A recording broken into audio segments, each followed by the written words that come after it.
గణపతికి ప్రతిరోజు గరికెతో పూజ చేస్తున్నట్లయితే శనీశ్వరుడు వల్ల కలిగే ఈతి బాధలు, సమస్యలు, కష్టాల నుంచి బయటపడతారు. గరికెని దారంతో కట్టి గణపతికి మాలగా వేస్తే మన మనోభిష్టాలంటే కోరికలన్నీ నెరవేరుతాయి. గరిక రసం గనక తాగితే దేహంలోని సమస్త వ్యాధులు నయమవుతాయని చెప్పి ఆయుర్వేద శాస్త్రం చెబుతోంది. గరికెని ముట్టుకుంటే పాపాలన్నీ పోతాయని ఆధ్యాత్మిక శాస్త్రవేత్తలు చెబుతున్నారు. గరికె చాలా మహిమాన్వితమైన ఇటువంటి గరికిని రేపు గణపతి నిమజ్జనం చేసేటప్పుడు గరికతోని గంగమ్మ ఒడిలోకి చేరిస్తే మనకు క్లిష్టమైనటువంటి కోరికలన్నీ తప్పక నెరవేరుతాయి.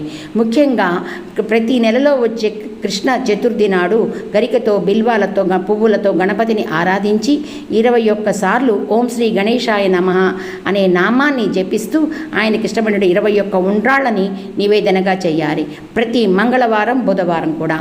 స్వస్తి, శుభం.